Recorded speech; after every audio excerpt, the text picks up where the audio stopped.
कुछ चीज़ों में एक अजीब सी कंफर्ट होती है और चीज़ उनमें से एक है। ये हमारी ज़िंदगी का एक बहुत ही familiar और वर्सटाइल हिस्सा है।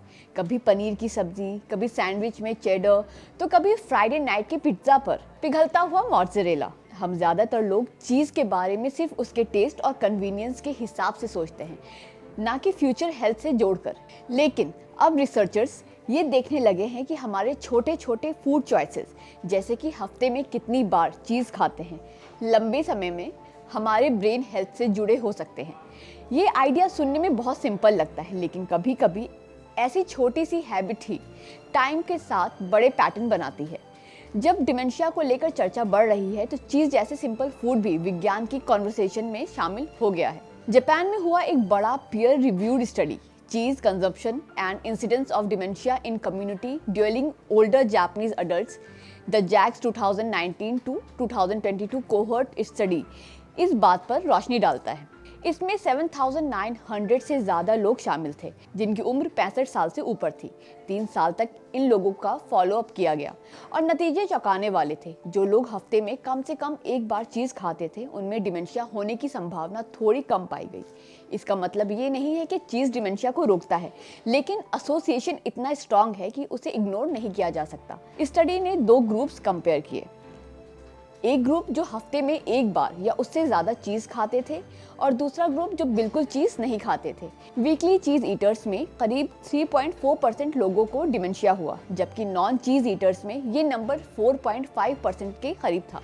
जब रिसर्चर्स ने एज, इनकम, फिजिकल एक्टिविटी और पहले से मौजूद हेल्थ इश्यूज जैसे फैक्टर्स को एडजस्ट किया, तब भी चीज़ खाने वालों में डिमेंशिया का खतरा 24% कम दिखा। एब्सोल्यूट फर्क थोड़ा छोटा है, लेकिन पॉपुलेशन लेवल पर ये छोटा सा डिफरेंस भी इम्पॉर्टेंट हो सकता है, खासकर उन देशों में जहाँ चीज़ बहुत ही कम खाया जाता है।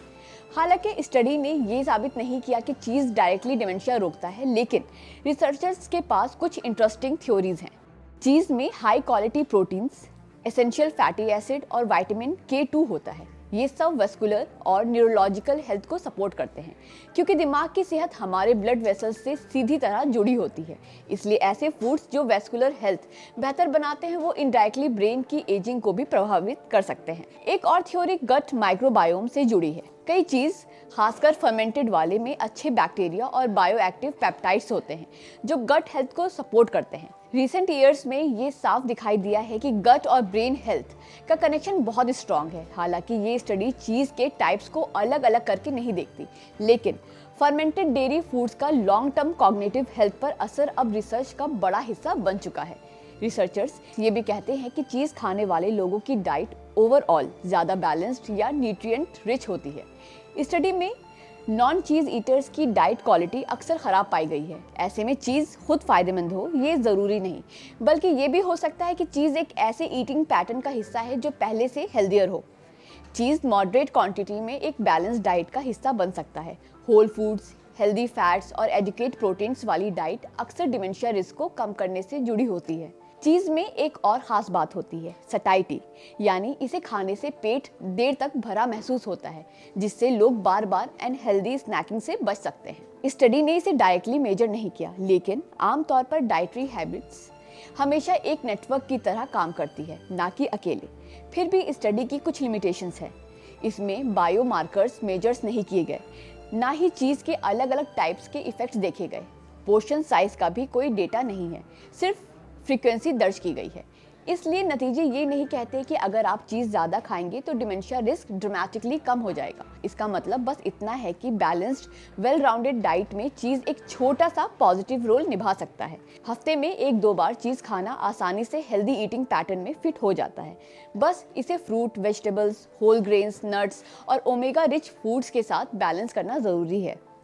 अगर आप पहले से चीज़ एंजॉय करते हैं, तो ये स्टडी एक छोटी सी रीअश्योरेंस देती है कि आपकी ये वीकली हैबिट लंबे समय में पॉजिटिव पैटर्न्स के साथ जुड़ी हो सकती है। और अगर आप डेयरी नहीं खाते, इंटॉलरेंस या पर्सनल चॉइस की वजह से, तो सिर्फ ब्रेन हेल्थ के लिए चीज़ शुरू करने की कोई मजबूरी नहीं है। लीफी ग्रीन्स, बेरीज, लेग्यूम्स और ऑयली फिश जैसी कई फूड कॉग्निटिव हेल्थ को सपोर्ट करते हैं। सच्चाई ये है कि चीज़ और डिमेंशिया रिस्क का ये कनेक्शन हमारी डाइट और एजिंग को समझने में एक नया थॉटफुल एंगल जोड़ता है। ये एक एसोसिएशन है, कोई प्रिस्क्रिप्शन नहीं। लेकिन ये हमें ये सोचने पर मजबूर करता है कि हमारी छोटी रोज़ खाने के चॉइसेस कैसे हमारे दिमाग की हेल्थ को शेप करते हैं। चीज़ इस पजल का एक छोटा सा हिस्सा हो सकता है, लेकिन असली फ़र्क कुल मिलाकर sleep, exercise, social engagement, mental activity और पूरी डाइट क्वालिटी से ही आता है।